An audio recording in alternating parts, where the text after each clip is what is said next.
Up next is a conversation with Josephine McCarthy, occultist, magician, artist, writer, and wonderful person. She's the creator of Quareia. Please check her system down in the description below and enjoy this conversation. Hi, Josephine. How you doing? Thank you for being here. And it's really nice to talk to you. Yeah, it's been a long time. I think last time we spoke it was back in 2009, something like that. It's been a minute. I'm curious, yeah. So it's the more I speak with people in the world and involving magic and things of that nature, um, it's it seems to me is we need to modify things to be able to fit the short span of like 15 to 10 seconds a scroll instead we were raised old school. You do until you get the manifestations and you move on. And now it's like we need to modify things for the new generations. What is your thought on those? Well, the first thing is, before I wrote the Quareia course, I had the same sort of attitude of the attention span is just way too short in the youth generation for them to be able to do magic. But then as I got to know quite a lot of young students, not that young, but in their 20s, through teaching, what I found is that in itself wasn't that much of an issue. That seems to be knocked out of them pretty well when they go through university. What is more of an issue is that when younger people come to Quareia, they've often tried a couple of other places first. And what they found was it was too clunky, it was too slow, it was too old-fashioned, and there was no understanding or reasoning behind what they were doing beyond a dogma, so that it felt like a religion. And these were the sorts of things that were coming up and that were being said. And I agree with that. In our generation, there was much more of an acceptance of, when a teacher says do this, you just do it. And which was fine then, because not all, but a lot of teachers, when we were very young, they didn't make money. It was their passion. And so you had that, you could trust them.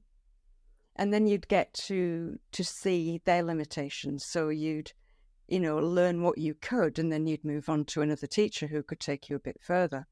But now and it has been since the 80s, a huge economic thing. It's a marketing thing. It's product. And the student is treated like a customer. So, because they need them to stay in the school to make the money. And so you get situations where someone who isn't appropriate to be in magic for their own safety and their own mental health, or they're just lazy, or, it's just not a good fit for them. I mean, what I do when that happens in Quareia is I'll have a quiet word with them and either say, you need to go see a doctor. It's not a big deal, but, we all go through bad times. We all go through mental ups and downs. This is a time that it would be wise to go see a doctor, or this is not the school for you. It's a bad fit, and that's why you're having so much problem. Let's have a look and find a school that'd be more appropriate for you. That doesn't happen in other schools because people are clinging on to their students because they need the money. And so it gets into this, this loop of poor quality training, needing to keep the student there. And so the student doesn't develop. And this generation, they want to know why. Why does this do that? Why do you, how do you make contact? What's actually happening? And that's the students that are good for the future, because it's no good just knowing a ritual. You need to know why, what's happening, how is it working, what would stop it working, what is the purpose behind it, does that match with your purpose? All of these different things. There needs to be intelligence brought into magical training. And that's hard for a lot of teachers because they don't know. They learned a system and they parrot the system. And it's not just in magic. You get that in lots of different things that you can teach. So, but in terms of the very, very short 20-second attention span on a phone, yeah, there's some people that will always stick like that. Just as there was when I was a kid in the 70s, it just wasn't a phone, it was something else. A lot of people grow out of it.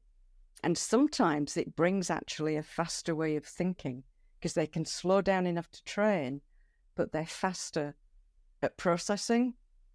So they can do 2 or 3 things at once, which magically is really cool. So, yeah. Hard to do too. Sorry?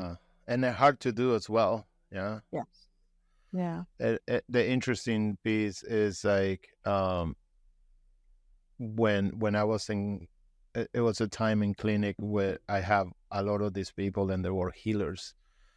And, you know, in Argentina, we say the Pan Am at that time was to get enlightenment, you know, to travel to India in a plane. And, you know, you get all these gurus coming back when they learn one thing. And they ended up hurting a lot of people. And I think, and that's the dangerous today. Yeah, all this practice used to be like, you support your teacher, you support the system, and you train. And now it's like, well, if I don't get these students, I don't get the $150 or whatever that is, and I cannot pay rent. And that is contaminating some of the systems, because the honor and the integrity of the system, I guess, weakened. Yeah. Yeah. And yeah, you see it in everything. Any form of healing, magic, you see it in the arts, you know, all of this. And there is such a market for it in the US particularly. As intense. Yeah, because you've got a lot of people that, you know, you've got a healthcare system that's expensive. And there's nowhere that fits for someone who's out of kilter. You know, they're not bleeding to death or their arms are not falling off, but they just don't feel right. And sometimes, you know, I've talked with osteopaths and you know, cranial osteopaths and homeopaths in the States that have said, well, you know, we don't actually get patients anymore. What we get are people that need attention, which is difficult because their skills are for healing, you know, for making someone better who's not well, rather than someone who's lonely and wants attention. But all of these fake healers and 2-second gurus and, you know, wonders in their own lunchtime are soaking all these people up and charging them a fortune. And it used to make me very angry, but then I thought about it. And same in magic is like, well, if they're going to those sorts of people and they're not actually really ill, that's good in a way, because I don't have to deal with them. It's like in magic, you know, if they're taking the idiots, that's fine. Go for it, you know. I don't have to deal with them. And I get the ones that have gone through all the silly stuff and come out and gone, well, that was a lot of crap. So they're already ready to be serious and to do serious training. So, and it's not a new problem. I mean, that was a problem that was written about 2,000 years ago, of, you know, 2-minute wonders where they've learned 1 or 2 things and then they're going out and teaching to make money. You know, that's just human nature. But it does degrade things, because then you all get tied with the same brush. So the answer to that is you to be so good at what you do that you really stand out. Yeah, and like you need to trust the person who is teaching you. Yeah, because it's like a lot of times people lose faith in the system, and it's not the system is bad. It's just you had a crappy teacher. Yeah. Mm. Yeah, that is a problem, especially for beginners going into something, because they've got no reference point. They don't understand, how do you differentiate good from bad, and how do you tell if somebody's lying? People are very, I don't want to say naive, they're trusting. And so when a teacher says, well, I've been doing this for decades and I'm really good at it, they trust them. But it's where I saw one, it was a great advertisement of a teacher teaching Rosicrucian magic. And, I've been an adept and this, that, and the other for decades. And I'm looking at him going, you're about 21. So did you start when you were 3? Is that when you started teaching? It doesn't take much to find the bullshit. If you poke and prod, and the other one is if you poke and they have a tantrum, the teacher has a tantrum and, has a meltdown, then you've got an idiot. That's not a good teacher. Yeah, the emotional intelligence is not there. And, if you can challenge him in that way, it's like, it means not good. Yeah. It's like people will challenge me regularly on social media. And, when it's a justified challenge, I'll be as polite as I can and say, well, because of this, and this. And if that's not your deal, then what I teach is not for you. Have a look in this direction. If it's someone just being a moron who's just being nasty, it's like, fuck off. That's it. I just don't waste my time. Oh, 100%. I'm with you with that. It's like, hey, I might not be the Moses to take you out of this exodus. Yeah. So find someone that you trust, because this is what you need. Yeah. You need someone you trust to get you, at least respect for the system. Because I think I found some students are very skillful, and they come to you, and then, or they come to us, and we teach them, but because they got burned on the essentials, it's like a relearn. They need to relearn how to walk, yeah, again, and trust again. So it takes a little bit extra time, and that sometimes it breaks my heart. Yeah, but then again, sometimes it's from a magical perspective, it can be part of the picture. Like when people come to Quareia, even if they're a magical adept, they start at the beginning. And if they can't see the reasoning why, then they shouldn't be doing it. They start at the beginning because there's so many engrammed patterns of behavior within them that have to be unwired. And the only way to do that is take them through the beginning phases, but they'll move through it a lot quicker. But they need to go through it because they need to see for themselves. And the only way to do that is to peel some of the layers off. And that's what the first 2 or 3 modules in the training's about, is let's peel off and see what's there. And let's see what you need to let go of.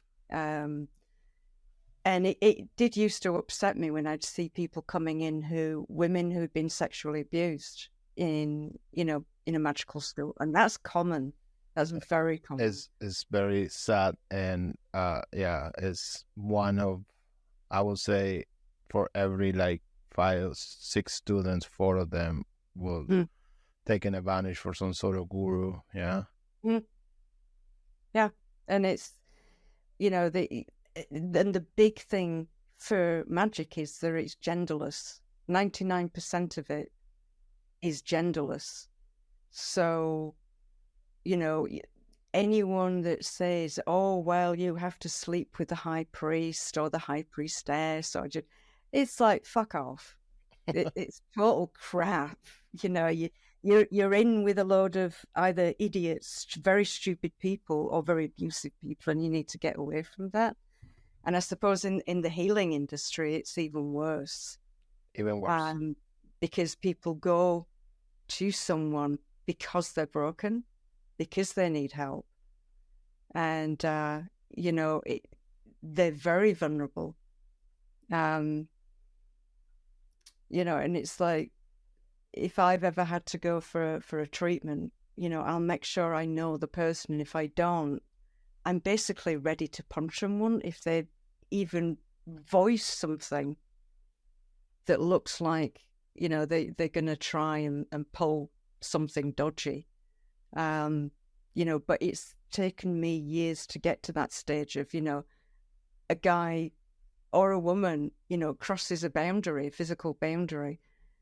Even though I'm an old lady now, I'll have a go at them physically. It's like, you fucking put a hand on me, I'll slit your fucking throat, Get to that stage rather than be quiet and go, oh my God, and get out. It's like, no. And that's back to the person themselves, peeling their layers off.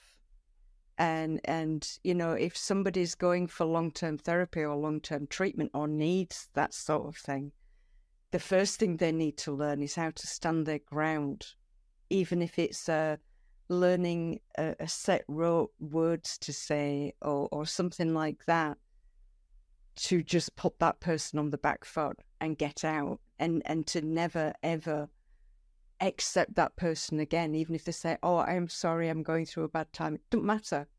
Somebody's crossed a boundary. They've crossed a line. That's it. They're done. And it's the same in magic. Many, many times, I have to put boundaries up now because I've become a lot more well-known. And, I'm getting people communicating with me all the time and I don't know who they are.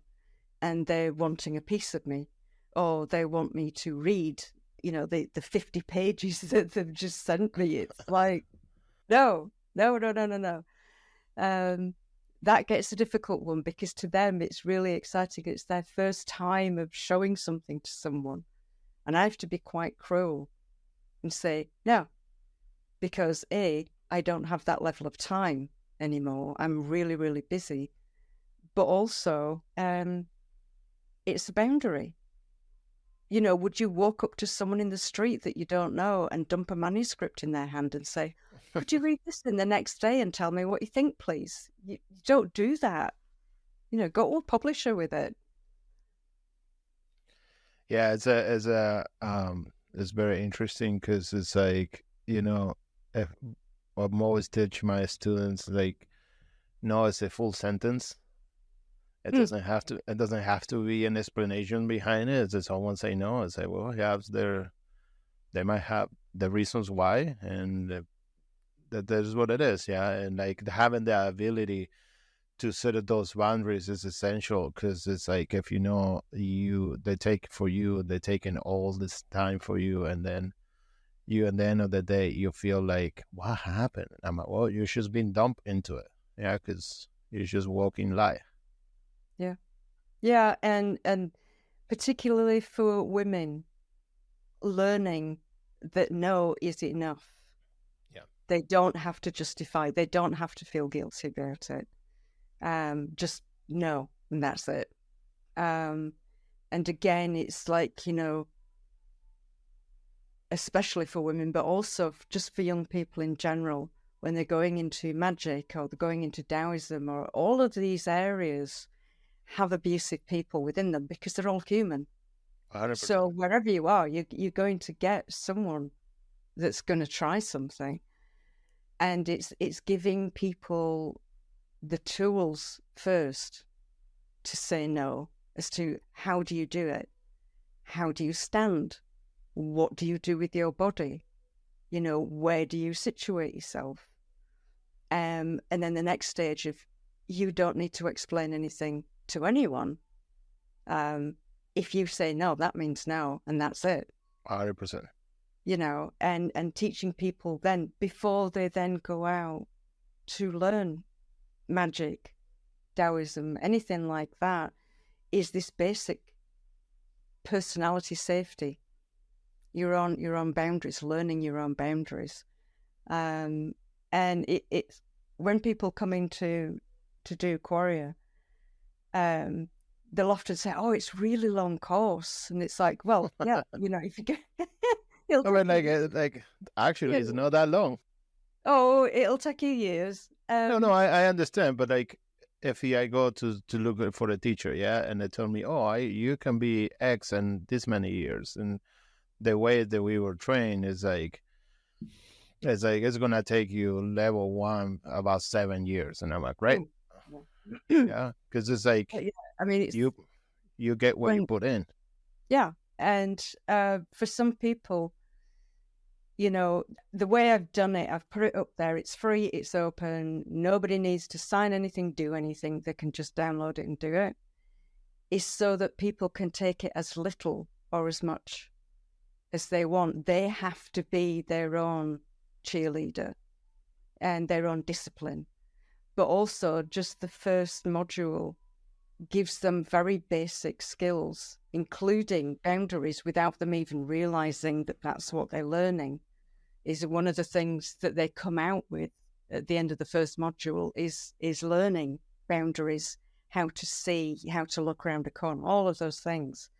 So that if they want to go, say, be a Rosicrucian, join the Golden Dawn, the OTO, be a Taoist, whatever, doesn't matter.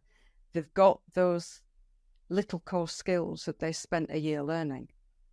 And I don't care if they never want to come back to Quareia again. They've done the first module. It's fine. That's what it's there for people to use as they need to use it.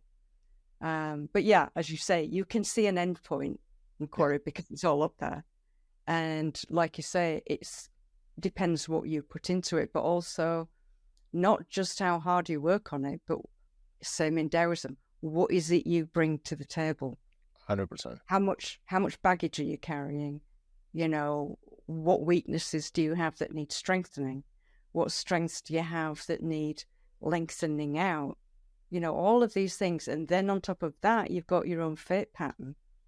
Where does that fit in your fate? As a woman coming to do the course, oh yes, I'm going to do this for the next 15 years. I want to be an adept. And a year later, they get pregnant. Yeah. They're going to have a child. And it's like, you can't do this stuff when you're pregnant and when you've got a small child because you're so deeply connected to each other. You can't do visionary magic and inner magic. Your practice becomes your child, that connection. Yeah. And what happens is you have to take 7 years out of regular practice, but you learn magically so much by having that child. If you switch your mentality into, this is what fate's put in front of me, and I want to learn magic, therefore I am going to learn while I'm having these children, not through studying, but by paying attention. Some of the skills I learned were the skills when I was at home with my toddlers and couldn't do anything other than divination. But boy, did I learn I learned some good stuff, and I had to, because I had kids there that I had to protect. Yeah. Well, I had to learn really fast and pull it out of nowhere, and basically what you're doing is you're learning to work in a pretty chaotic way and not a highly structured way, but you're learning anyway, how to just suddenly protect a child, how to make that child disappear, look invisible to somebody across the road who's a non-paedophile. How do you shield that child? There's all these different ways. But once you've stepped on the magical path and you started working on it rather than just reading it, there's no time. So that first physical step where you started to actually do the work, you will carry it on in the future. Yeah. And, you get to late initiate level. I mean, bearing in mind in Quareia, the end of the apprentice section is the equivalent of an adept in a lot of other systems, and we just take it a lot further. But there's no time, so those skills are in your pattern. And it's the weirdest thing. I don't understand how it works, but it does. And I've seen it repeatedly in students. And so I know who's going to make it to the end of the training, because they'll go, oh my God, there was this emergency and I did this, and this. I hope I did the right thing, but it just seemed like the right thing to do, but I don't know where it came from. And it's like, it came from you, because your life was, and will be a life where you magically trained to a high level.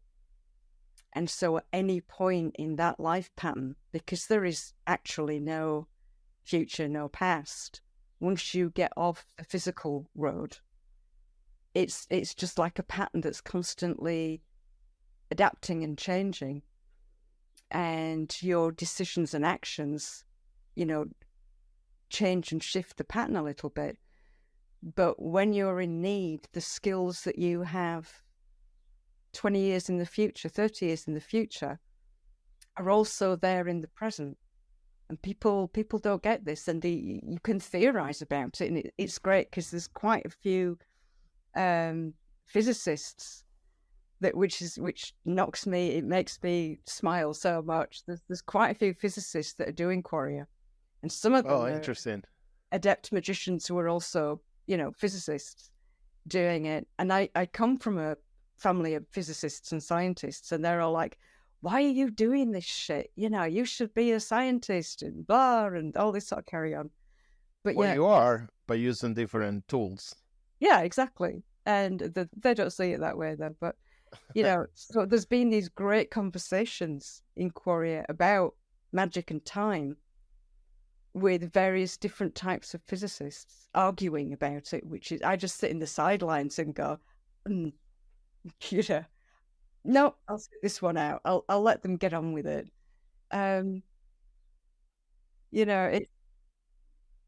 That sort of thing. I don't know if that's in Taoism, but well, I had a couple guys show up, and the guy sitting on the back, crossing his arm when I'm teaching class, and through the whole 3 days of training, he comes to me and I say, "Can I take you out for dinner?" And I'm like, it's not a free dinner. It's like it's not such a thing, a free dinner. The guy had a 2 PhD in mathematics. Yes. And I was teaching some meditations, like the beginning, the essential training, foundation trainings, and to get into Taoism. And I'm like, that will work, yeah. And I'm like, I said, well, what do you mean? He said, well, you're teaching about the microcosmic or the microcosmic, and you're teaching this meditation to activate these things in your body. It's sort of like you teaching them how to generate the Big Bang. I'm like, okay. How to what? Like how to create a Big Bang, yeah. And like, so that will work.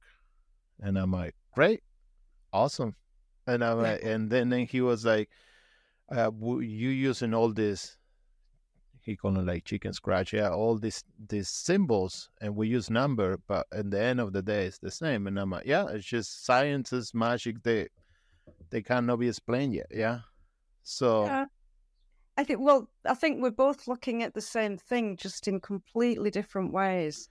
Correct. In that, science has an idea, and then it gets to be a hypothesis, and then to be a theory. And, science goes through stages so it can be reproduced and can be looked at properly. Magic doesn't. It's just like, oh, there's a big red button. What will happen if I press it? And then someone will say, you'll blow yourself up. And it's like, no. It's so exciting. I'm going to press it anyway. Press it and you blow yourself up. And you go, oh, okay, I get it. And then you see another big red button and you press that one. So it is the same. And it's science and magic are not the same at all. But what they're looking at and working with is from completely different angles. Yeah. And same with theologians. Artists, it's the same thing, just looking in a totally different way. The secular people is very interesting because it's like, well, I'm no spiritual. I don't believe in religions, and they go to museums, and I'm like, well, that is you're looking at art, yeah. You're looking at art, and art is like sort of beauty, and that beauty is like whoever artist wrote that, it was connecting to some sort of source. So when you are gazing into the art, you actually, gazing into something beautiful that makes you less secular per se. Yeah, well, also there's a lot of secular magicians. Yeah.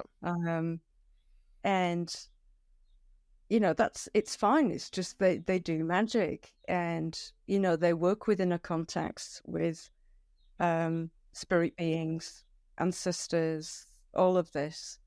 And we have different names for these consciousness. Some religions call them angels, some ancestors, some fairy beings, land beings, spirit of a tree, whatever. We don't actually know what they are.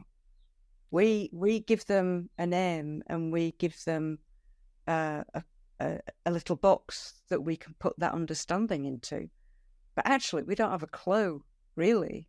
That's so true. When you think about it, it's like, if a being connects with you and says, I am an angel of this, how are you going to know? And am I great? What is your function and purpose? You don't know what it's going to do. You don't know if it's going to feed off your energy. Yeah.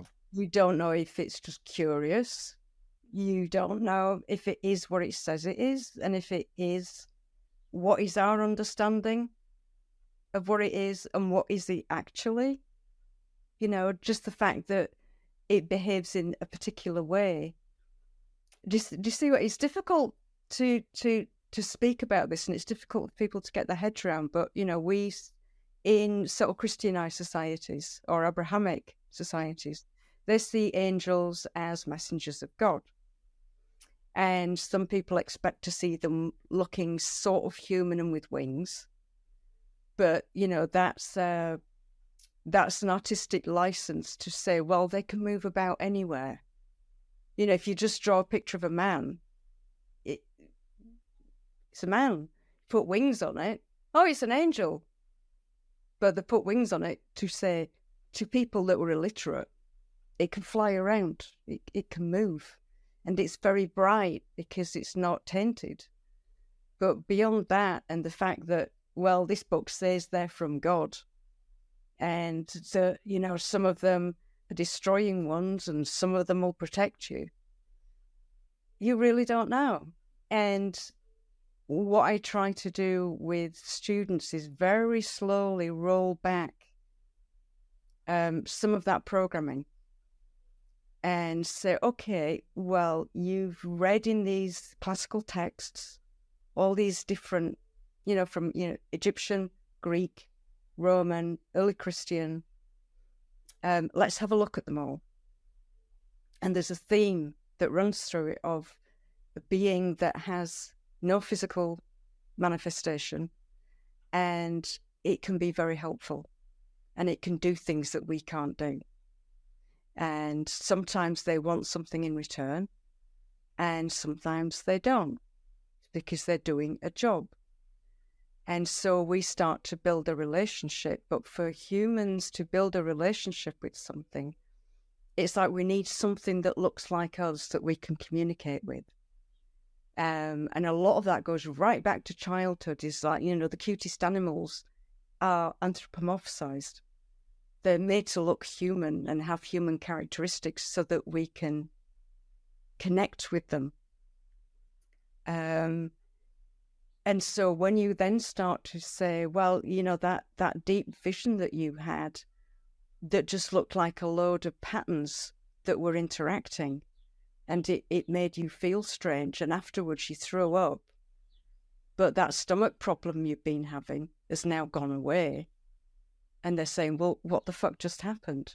And it's like, well, you had a being that's in the process with the rest of the universe and works in fate, and you needed that so that you can live and not get stomach cancer, because you need to do something over there in 30 years' time, possibly. That's my guess. So it came along and helped you. That's not enough for people. They can't cope with that. So you say, oh, okay, it's this angel, and it's called Frank. Frankiel. That's great. Oh, they go, oh, all right. Well, which hierarchy then? Oh, the second. Oh, okay. And they can cope with that. But then if you then look at Aboriginal work in Australia, the Aboriginal paintings of the Dreamtime, what do you see? It's fascinating. You see patterns. You see patterns that interact. You see harmonious and disharmonious. And that's what they merge into. If you, in the deepest adept level of working with powerful, angelic beings, are what I see as like links and bridges and facilitators within a pattern that is consciousness, and we are all a part of that. And you when something goes off in the pattern where it's necessary to realign it, then this consciousness works and realigns it. So it's interlocking patterns. And so you're getting right. It's weird. You can go out to this massive expansion of the universe and see these patterns, or you can look under an electron microscope and see these patterns. But people can't cope with that. The Aborigines seem to have a fine time with it, and they seem to understand it perfectly. Well, this is the place, the dream time. This is the place where everything is. This is where we go heal. So, yeah, no, that is a. I always tell people, say, "Oh, I have this angel, I have this demon," and I'm according to whom? Yeah. Yeah. So it's like, what did you do? Yeah, because if he's attacking you, you must do something. Yeah, these things as like we don't know until we know. Yeah, and they have some sort of purpose and function, and sometimes they can be mischievous, and sometimes it can be forward, and it is the issue with demons is a big thing in America. Yeah, huge, and that's because of movies. Yeah, and series, and religion, and yet demonic beings are very specific to Christianity, and Christianity sort of post, I don't know, first couple of 100 years of Christianity, it's a construct, and it's also a degeneration of an understanding from that time. What people don't get, because they don't do Christian history, not ancient history of the Christian religion, is that it basically came out of Egypt. Egypt and Palestine back onto each other, and always have done. And for a long time, the area that's now called the Holy Land used to be part of Egyptian territory. When you're talking about the dynastic periods, and so you've got this constant overlap. And then when you're getting right to the end of Egyptian dynastic periods, and you're going into the late phase and the Ptolemaic and Greco-Roman era, you've got a situation, say in Alexandria. Everyone knows about Alexandria, great library, the big library. You've got Semitic peoples. You've got Egyptians, you've got Babylonians, you've got Greeks, and then you've got Romans. So you've got this melting pot, and they were all holding these philosophical discussions in the places called the Porch, which, although by the Greco-Roman period they actually built areas for discussion, but before that the Porch was the entrance to the temple. And the average person didn't go deep into the temple. It was a sacred place. It wasn't for humans. But the outside steps was called the Porch. And that's where the judges sat, because they didn't have courtrooms or anything like that. A judge would go from town to town and do what jobs were needed. And they'd sit, the judge of the Porch was one of the top judges. And he'd sit on the steps of the temple and give his judgment. But later it became a place for philosophical discussion with the priests that come, the Greek philosophers, the Babylonian priests, all these people, including in the later period Buddhists, which blew my mind when I found out that there was actually an early Buddhist trading group. Huge Buddhist training. That's people don't know. The Buddhists at the time, they used to travel a lot, and they used to trade and kidnap Yeah, yeah, sorcerers, and they used to kidnap doctors. yeah. A lot of the Buddhist medicine comes for this Greek guy called Sinos Galenos. The guy, Yeah, yeah, gallons, yeah. yeah. So they took him to perform a demonstration in Tibet, and then what happened is like they did a big ceremony and a big dinner the night after, and the guy's about to leave, and I say, "Oh, you cannot leave now." And I say, "What was that?" It's like, "Well, because you will disrespect the king." And I'm like, "But I already." The dinner was to celebrate his presentation and honor it. It was his wedding. They Oh, secretly they married the prince, so he couldn't leave Tibet. So a lot of his medicine come from Greece. But you tell these people, and they're like, they get very upset. The yeah. fundamentalists, yeah. So the same Oh, yeah. thing with when you look into um some of the hieroglyph in Egypt, yeah. And I'm like, that people look like they're doing Tai Chi. And then you start digging in the cultures, you're digging into the history, and say, well, some they have to start somewhere, yeah. Mm. And they're like, oh yeah, but they say the Yellow Emperor, and probably you're saying this, and I'm gonna get canceled. But the Yellow Emperor, it was like it used to be an Egyptian guy.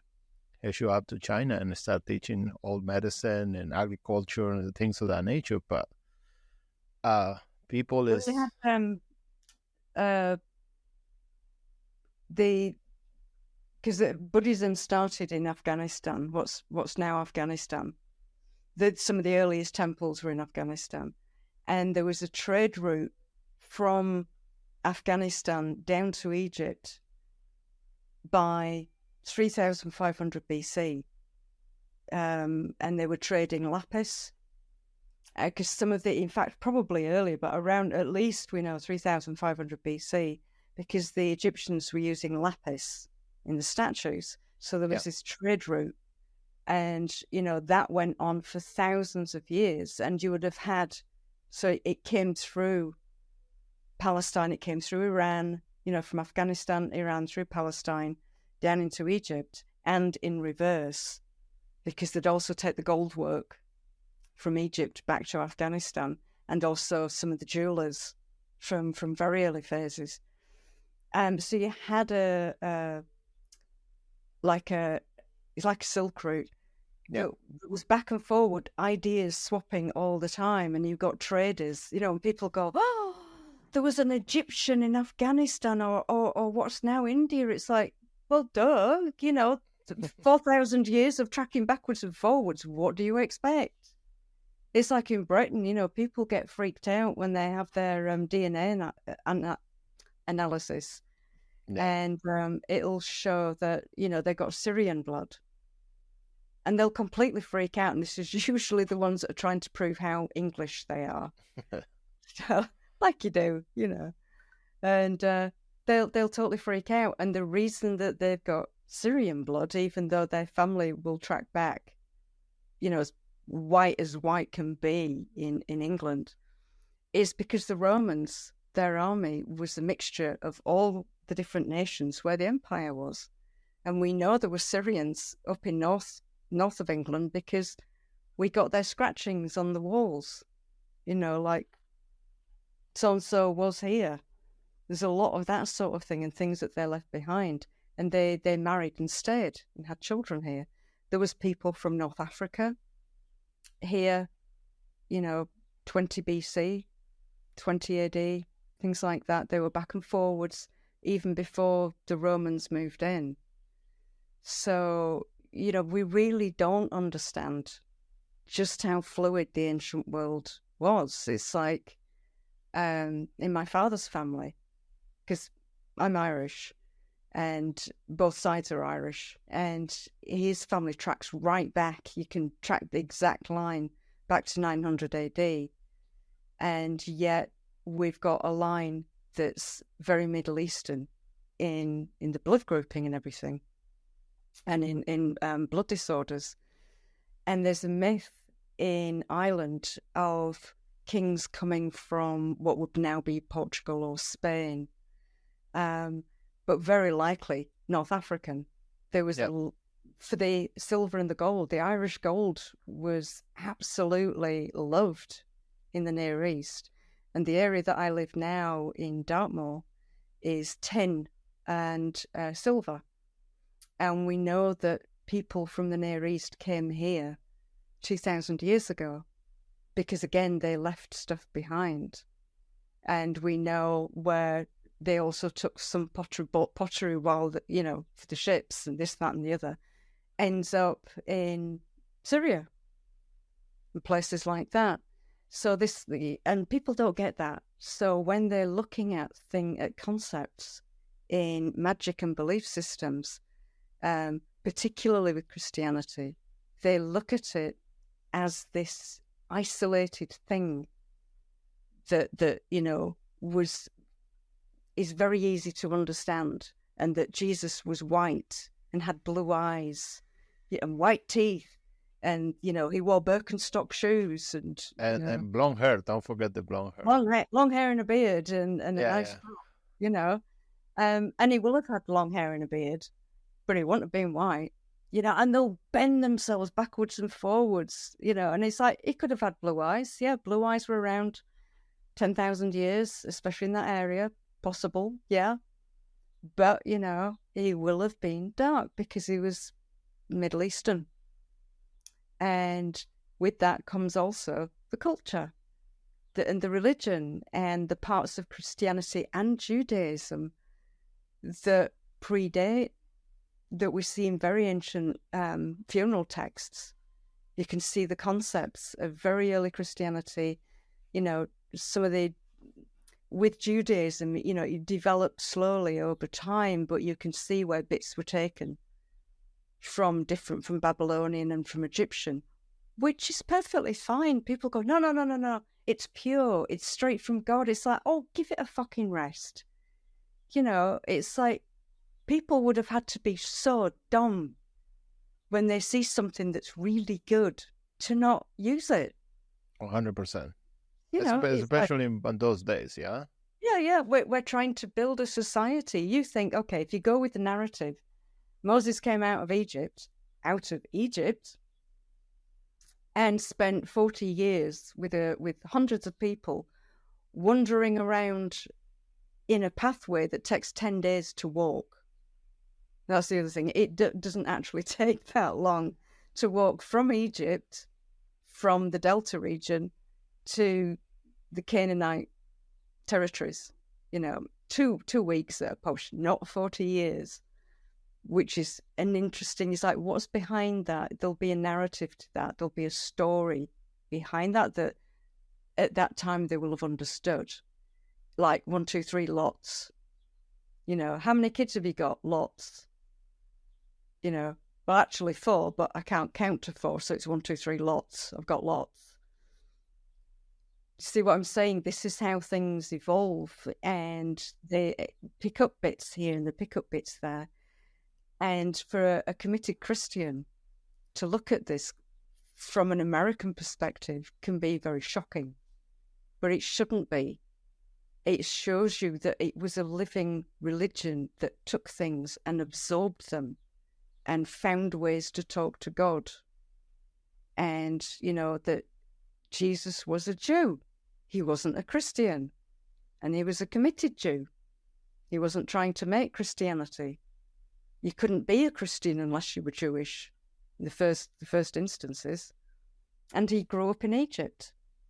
That's where they fled to. Once the baby was born and they had to flee, they fled to Egypt. So he'll have grown up at that time with a mixture of influence of Greek, Egyptian, Babylonian, all these different things. And you see that in the later writings in Christianity until you get to like the medieval period, and then it's all crap, but it gets fascinating. And it's the same in magic, the same dogmas. It'll be the same in Taoism, especially now that it's really rising with the loosening in China. Yeah. Now it's the next generation or two are really going to have to look at, okay, this is a revived system that was hidden. What's What's come up that's dogmatic?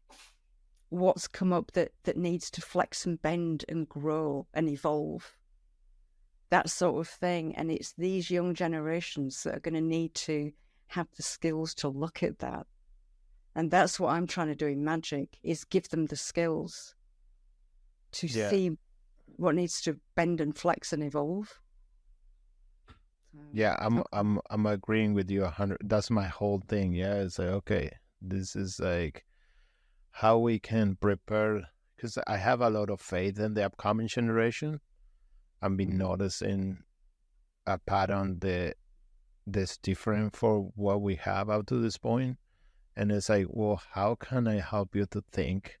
How can we, like, foundation? Yeah, foundations of magic. It's, we can go and talk about anything, and they could be the human body is a human body. Yeah, so it behaves in a particular way. So we, with all tradition, if you look, it's a lot of commonalities in the beginning and essential training. I don't like to call them beginner training, because when you call them beginner training, people is, oh, that's not it. But the foundational training is the essence for everything else. So you go build for the rest of your life, and having the ability to introduce these concepts to the new generations, to be able to, like, like, especially in Taoism, things will evolve, and like in most magical, they have to evolve for the generation that we are. Some things is not going to be useful, and some things they have to outgrow the limitations and grow out of it. There's problems with Taoism in China at the moment is, it's very family generational. Yes, 100%. And very locked down. So, a young, and I get a lot of people from China emailing me, like, because at first what I used to say when people from China would contact me about training is I'd say, well, first learn the basics of your own country, because the culture is so vastly different. Yeah. If they can learn the basics of Taoism, then they'll understand Quareia a lot better, because there's a lot of Taoist leaning, and same with Shinto. It has a lot of that flavor within it later on, and it's hidden. So until they're doing it, they don't see it. But they all came back to me and said, well, we asked and we kept asking, but no, we're not in the right family, and they're very secretive. Yeah. And so while ever that's happening, it's like a limited gene pool magically, and Taoism will really start to shrink, because the world has changed so much since the communist lockdowns. So Taoism's coming back out, but the world is completely different to how it was when it first went into lockdown. And so to survive, it needs to open up and breathe. And that does mean that some idiots will come along and do Taoism. But that's the price you pay for evolution. That's how we evolve. That's how our DNA, in epigenetics, and how DNA works and switches on and switches off, is it's going to have some crap that it sweeps off. And there's, a lot of our DNA is crap on the ends. Yeah.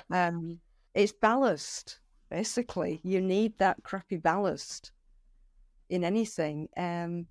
But if they stay locked down like they're doing, you'll end up with 4 or 5 families where, father teaches son or daughter, and it will become, and it's already happening, smaller and smaller and smaller and smaller in its dogma, and more pushy with its dogma, and will be very difficult for people to evolve it, to move it forward over time. And it is a problem. Opening up is a problem, and that Taoists are going to have to figure out for themselves how they're going to do that. But magically, if you shut down a magical line, that tie, it'll just die eventually. Yep. And it is a interesting challenge. Yeah. So it is that thing, and then you meet some people that are willing to talk to you, and then you go like, you qualify to be my student. Yeah. And bringing back that information, sometimes it can be challenged because it's not well received. Yeah. Mm. One of the things that this is very interesting is that you see a lot of, especially here in the US, you see a lot of Christians be fascinated with Taoism. And I think it's because, like about the churches and things of that nature, that they see all the flares that they have, all the costumes, and they get more interesting on that sect. But then you start teaching them, and then you start exposing them to some truths and some things, and then it's interesting because you can bring them back to look at Christianity, and I'm like, oh, it wasn't that bad. No, no, no, you guys doing the same thing, yeah, Mm. but you haven't been taught, yeah. But now you have a different sets of lenses that you can look at it. It's no longer the guy with the white beard seeing the skies with the triangle on top of his head, yeah, and the toga, and it's nothing to be like this is good or bad. It's just it's all these things, and it was created. It's still, you tell people that Christianity is an Eastern tradition, and they get upset. Oh yeah, I didn't yeah, grow up, yeah, yeah, yeah. No, it's a weird. People are weird. I mean, there's always in any religion, belief system, magical system, anything like that, you're always going to have the dogmatic lot who are in it for the status, the society, the identity, community, things like that. And that's fine. And I think this is one of the things that I've seen going wrong in magical communities is you either have to be like this or you have to be like that. And it's like, if they're happy, just let them be. yeah. It's like those magical groups where, they're dressed out looking, to me, so ridiculous and waving plastic wands around and blah and all this sort of carry on. It's like, hey, if it keeps them happy, That's what I'm saying. it's great. But there just needs to be something there for when that's not enough, or for when someone's gone through that, they've come out the other side and say, well, that was fun, but actually I want to do something serious now. I want to learn some skills. Yeah. That's where there needs to be something. And hopefully, I'm presuming in America that Taoism has got some good roots there. Yeah, it does at the moment. Good. Yeah, because that will also, help it grow in a different way. I used to panic about Quareia in China because the course was Google translated in its Oh. entirety, and is being sold in China without permission at ridiculous prices. But people are doing it, and then they're using translation software to contact me, and whatever it is they're doing, it's not Quareia. I don't know what the hell they're doing, but they're like, oh well, Jesus said blah, and it's like, what? What's that got to do with Quareia? Well, we have to do this study of Jesus, don't we? It's like, no, nope, no religion in there, not like that. Sorry. And I used to try and legally lock things down, but then I realized, A, you can't. But also I got a very strong inner push to just like back off, let them get on with it, because what will develop out of that over the next generation or two will be very different from Quareia in the West, but it will be what's necessary for that land. And it will work in a way that's necessary for that land. So just let it be and let it evolve. And so that's my general attitude. And the more I've thought about that with other things like Taoism, Shinto, sorry, I'm covered in cat hair. That's okay. All that sort of thing is just let people be. You can't have everyone being perfect. You can't have everyone being how you think they should be. It's what works for people is just let them be. You never know. Something brilliant might come out of it. Hang on, I want to introduce you to one of my patients. Okay. If I can. This is Colin, who's very slowly dying. Oh. He's happy. He's got a very deep bone infection. And because of the positioning of it, there's, the antibiotics keep it off to a little extent, but he's basically dying in increments.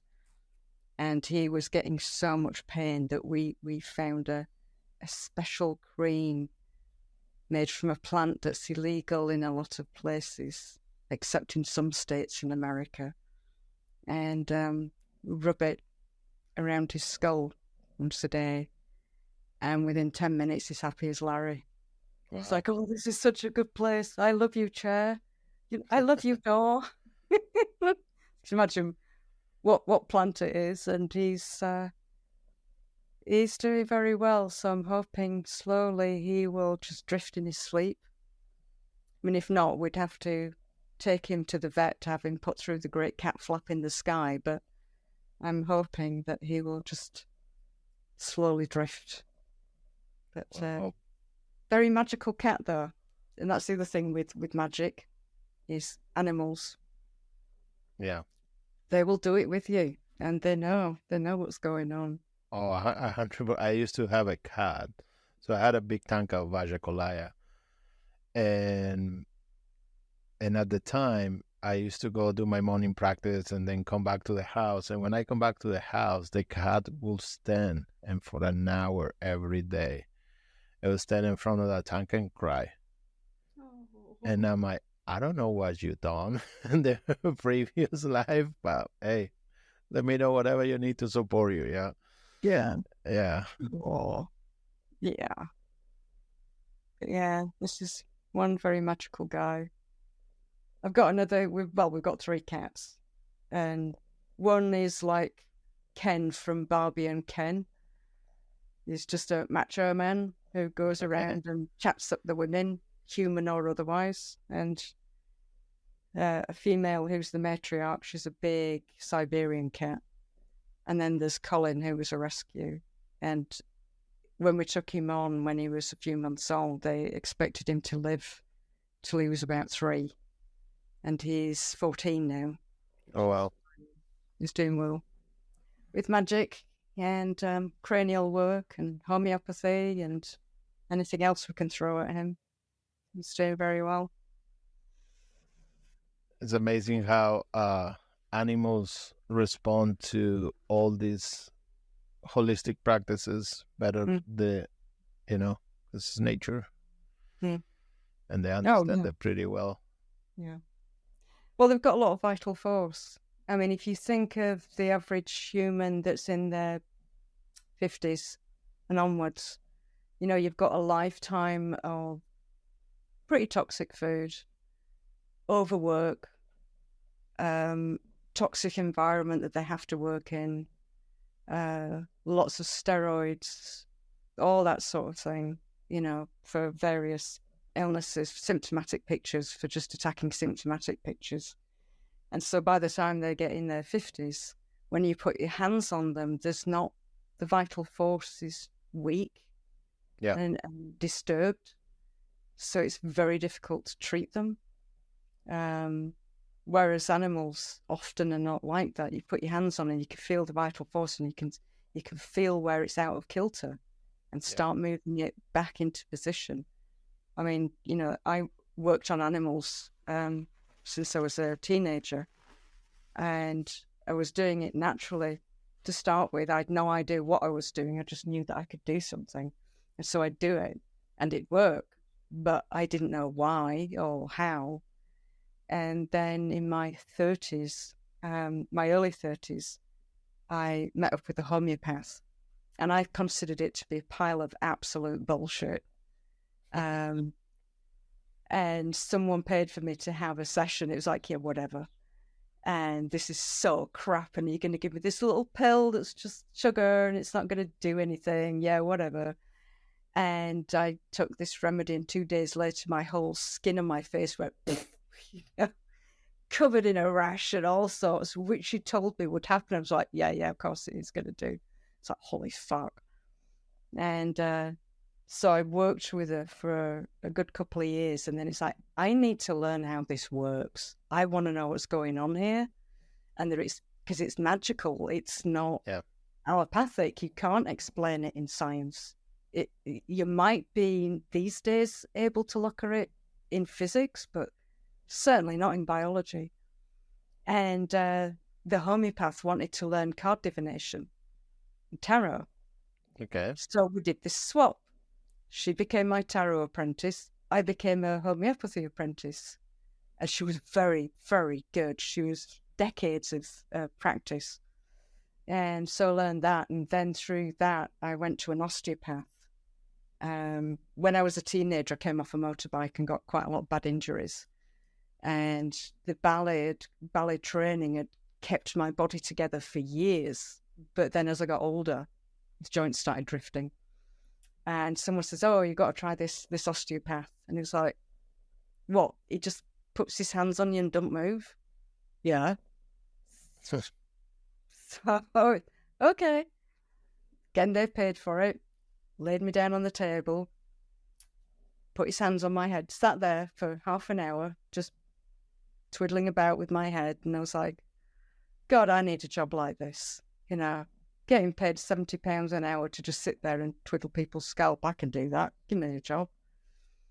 And at the end of it, I got off the couch and fell over, and I couldn't stand up because I'd been so twisted from the accident. I'd learned to live that way, and he'd started the alignment process of realigning. So I couldn't stand up. It was like, oh, whoa, where's the flow gone? And he worked on me for a year, and he did put me back together from injuries that they said I'd never recover from. And again, years later, when I moved to the States, I looked for a very good osteopath. It took me a while to find one. And I did the same. She wanted to learn what I knew in magic and divination. And she taught me cranial osteopathy. And because I'd never formally trained in either of them, I've never used them commercially. And I don't think I would anyway. But working on animals, working on neighbours, accidents, horse kicked one of the dogs of the farmer that I lived near at the time, and you heard the skull go. It was like a coconut cracking. And I remember that she once said to me, and she in America, to be an osteopath, you also have to be a medical doctor, or at least in the state where we were. And she once said to me, if you can get in the first 15 minutes of a head injury, you can often unwind the process. And so I thought, experiment. It's a bit sociopathic, but experiment. So I worked on the dog, and the dog was conscious, but he was paralyzed. And so I worked on him and then carried him into the house. And the day after, he's running around the field with the same frigging horse that just kicked him. And he's running around barking at the horse again. And it's like, wow, just absolutely amazing. Yeah, but that's, right time, right place, but magically working. And that's something that I would like to be able to teach practically in magic, person to person. But I found when I tried to do that, I would get drained off so badly. And I'm in my 60s now. It was just too much. Why do you think you get drained so badly? Oh, I do. It's not thinking. It's like, if somebody came to stay here for a few days, well, they wouldn't actually. We live in the tiniest house you have ever seen in your life. So people have to stay locally and come visit. But I have a few. When I was younger, I could teach people this work. But in the last 15 years, either working on someone or teaching someone how to work on them, being in the same physical room with them, afterwards, I would just keel over, no energy, and I'd be like that for days. Couldn't eat, couldn't sleep, just totally crashed out. And, I talked to one of the older members of my family about it, who is less on the science side and more on the sort of dodgy side of things and just said, well, you were never meant to be a healer. That's not what you do. You know, you can know how to heal. That doesn't make you a healer. To be a healer, it takes a certain type of person who can take those knocks and not even notice. So it's like, that makes sense. That makes sense. And when I had, you know, when I was younger and a lot more strength, I'd get tired, but I'd be fine the day after. But now, you know, I still do work on animals or people if it's an emergency. But if I did it regularly, I would age so fast. And then I'd have to eat, you know, drain the blood of more babies to stay young. And that's, you know, it's socially, it doesn't go down well. So when you practice homeopathy, you guys were working with the spirits of the plants or just the plants itself? No, I wouldn't. The only plant I've worked with in terms of homeopathy and prescribing and stuff is stramonium, which is Jimson weed, which is a very important remedy for magicians. But in terms of using inner stuff, I wouldn't do that. What I do is look at the person, listen to them, and look at the symptomatic picture. And I'd narrow it down to 3 or 4 substances. And I'd be able to, and I don't know how, but I'd be able to feel which is the right one for them. And what I'd do is use divination to check. Okay. And sometimes divination would say, yeah, that is the right remedy, but it's going to cause a crisis, but it'll bring it all up in one go. And so then I could say to the person, well, you know, it is this will help, but it's going to make you feel like shit for about 3 weeks first.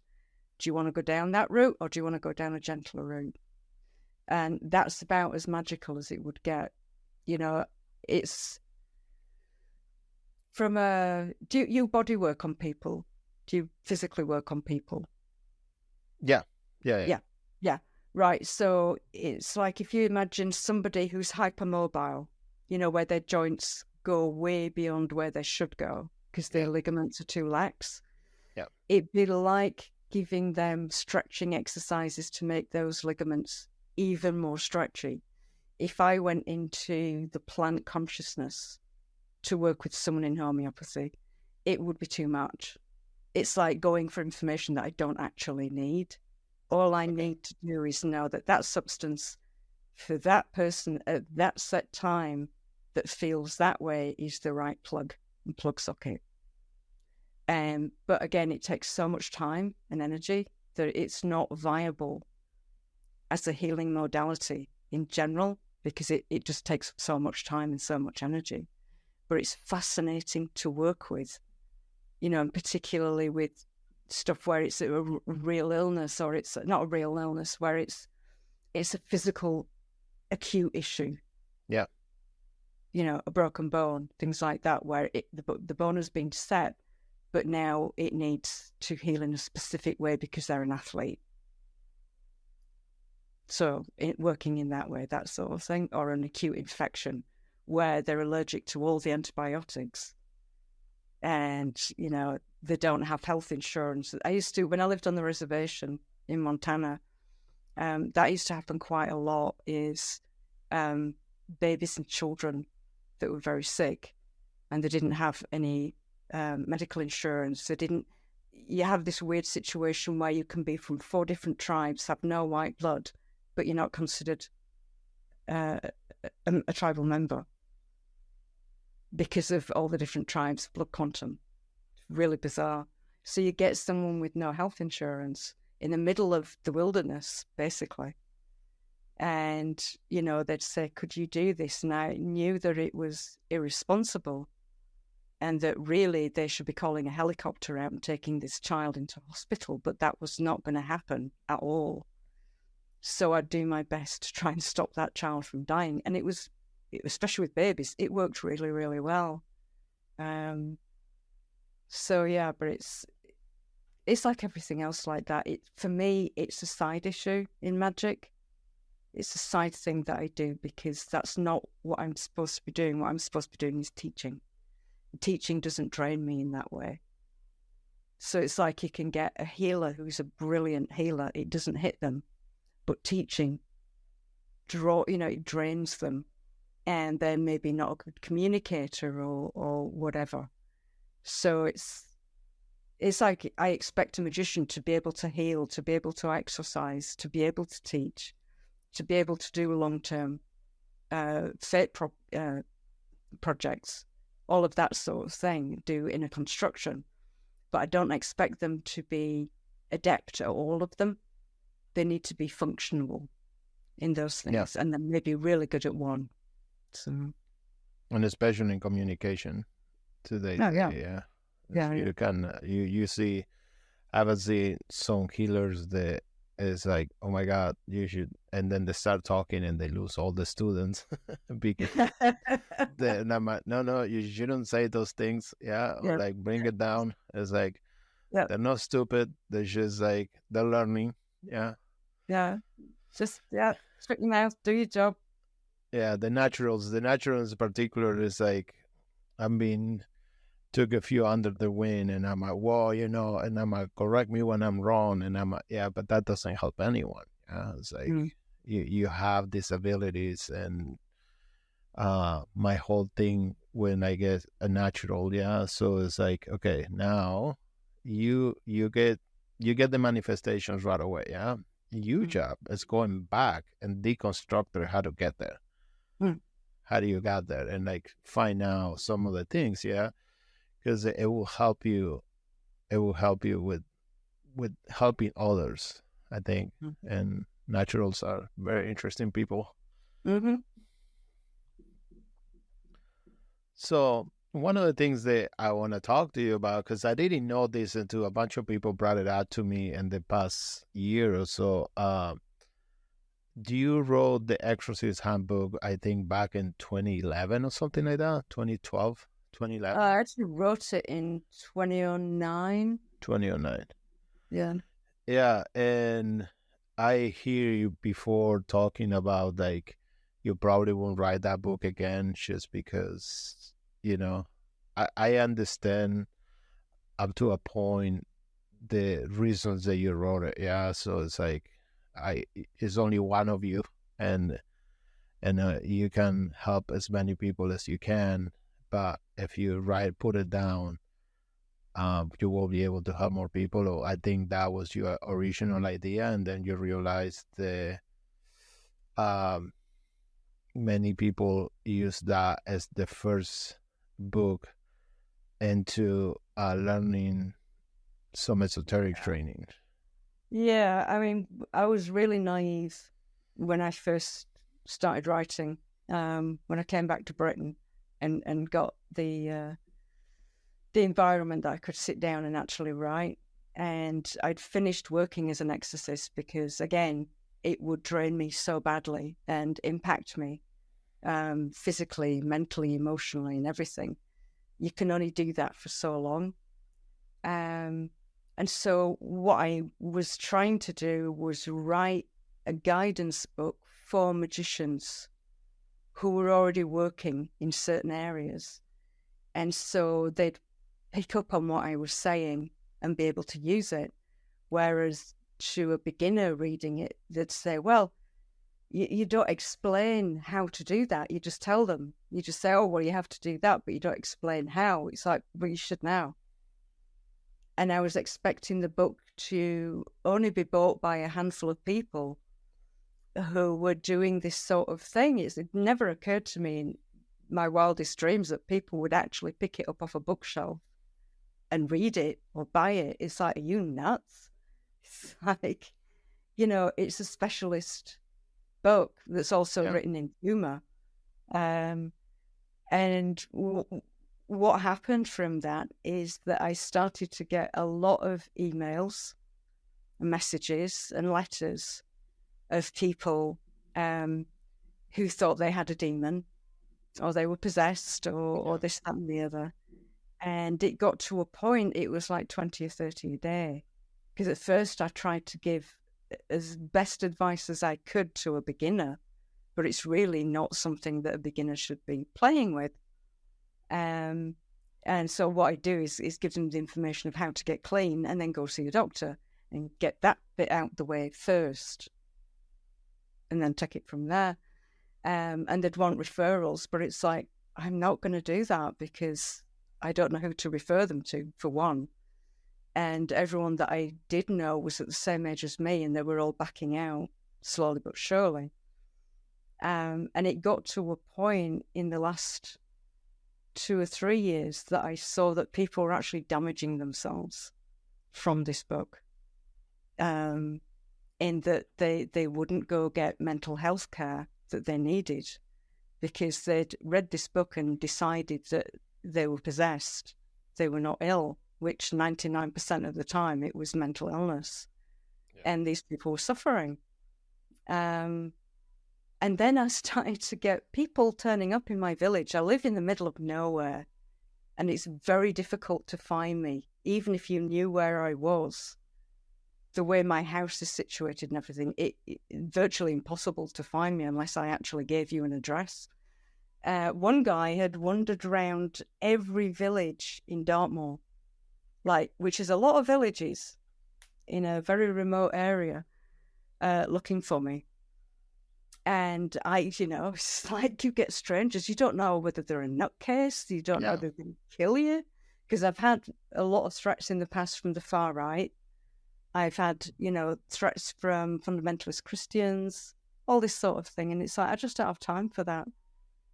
And so in the end of it, it's like, I'm just going to withdraw the book because I'm sick of the day-to-day intrusion in my life, and that it was a stupid thing to write in the first place.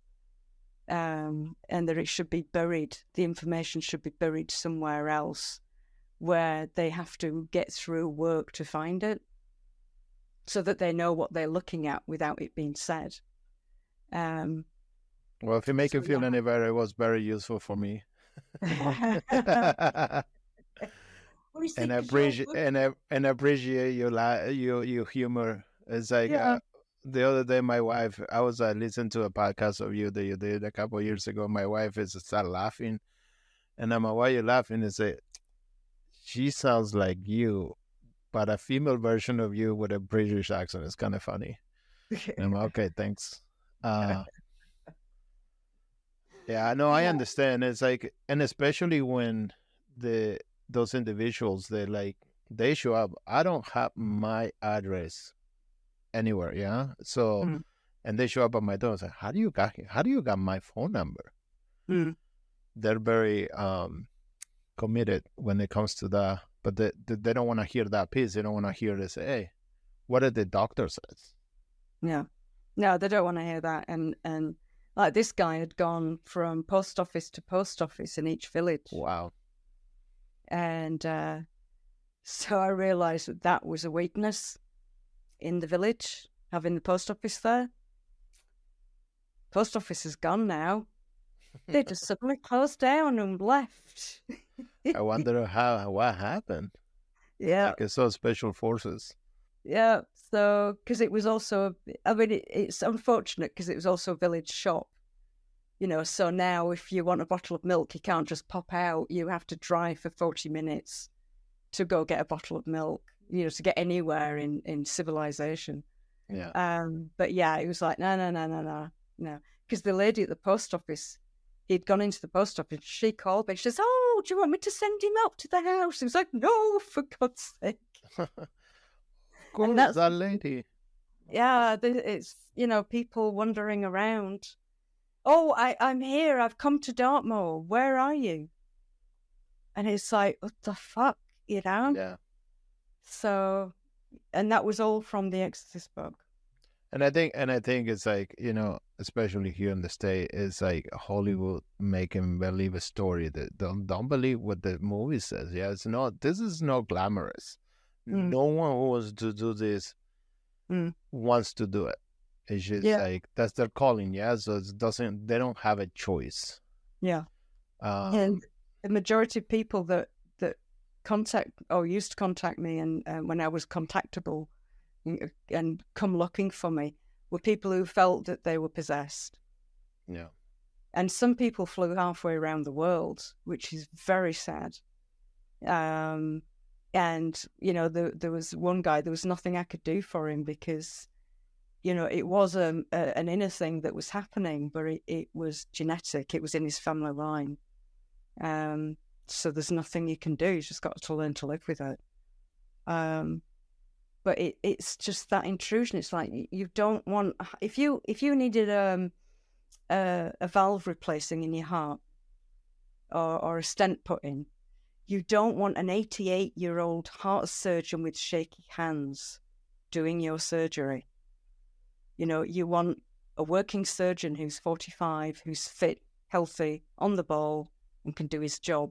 Not an old person that's probably going to have a heart attack in the middle of doing the surgery on you, or, his hands shake that bad that he'll end up cutting an artery. Well, that's what I'm like now with exorcism. It's like I'm too old.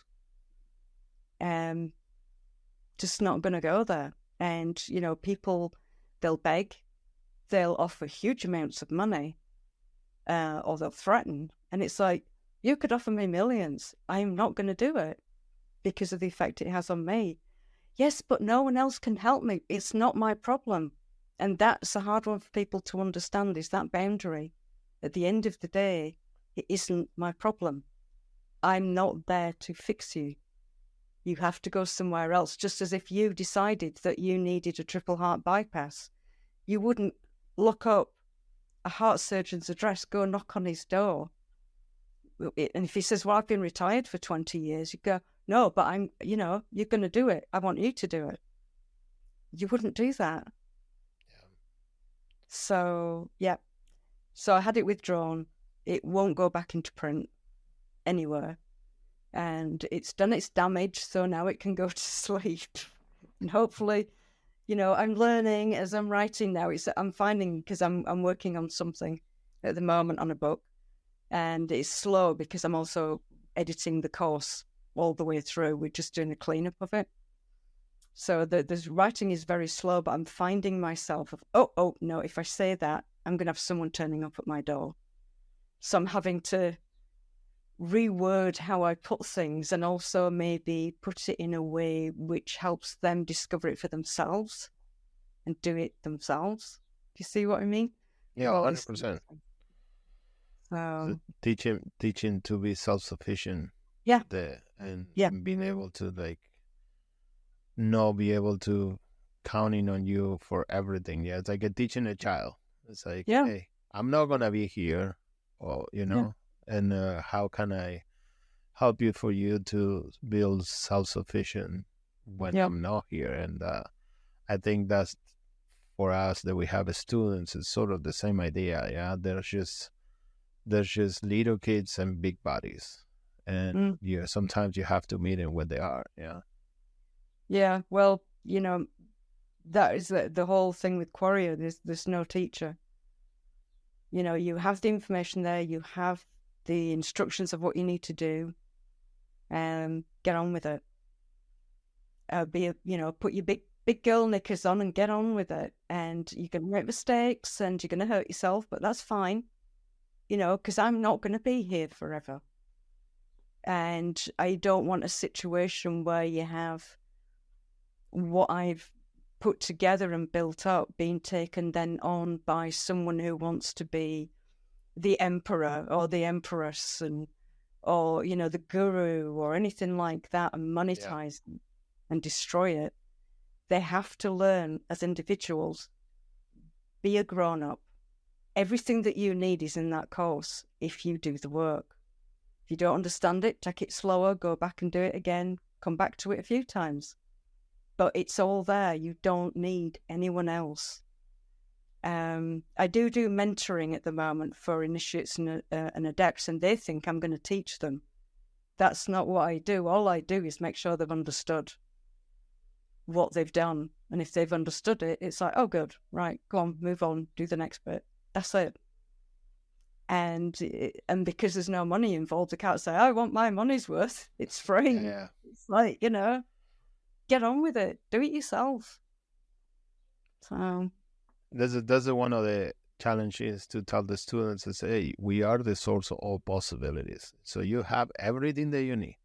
Yeah. And you come to this world, and for some reason we don't know, you forgot things, and now it's like all this training is to remind you who you truly are, and it's to remove the veils, and the veils will be removed as you practice, as you do the work, and as you like surrender, to the things and find forgiveness, and let go of what is no longer serving you and use it. I think what a lot of times we have the issue is that they don't understand that which just happened. Yeah, can you take the wisdom out of it and use it for you, and take the crappy and use that as a nourishment?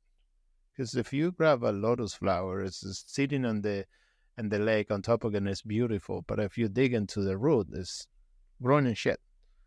Yeah, and a lot of that thing that's spilling out for us, it could be used as nourishment to move us forwards in our path. Yeah, absolutely. This has been wonderful. Is there anything else that you would like to share, or anything they haven't asked you that you would like to share? No, don't think so. I'm really bad at this sort of, people at the end of they'll say, "Oh, I have this coming out," or that, and I always just totally blank, like whatever. Just look me up. Yeah, I will put some of the information in Quareia there, but like I guess like when I emailed you the first time about this, it's like this is I'm not really commercial. This is something that I want to do for my life, and I hanging out with people that I enjoy, and my liking people, and you are one of my favorites. So I really want to have that conversation with you. Yeah, it was really nice talking to you. You've been a distant friend for a long time, and I remember when we used to meet in the Yahoo meetups. Oh God, yeah. Yeah, it was a minute ago. Yeah. So it's been a minute. So thank you so much, and I hope you're having a wonderful rest of your day. You too, and thank you for doing this. And I really hope what you're doing takes off really well. These conversations that you have with people, I think it's great. Yeah, I'm excited about it. Good. Thank you. All right, you take care.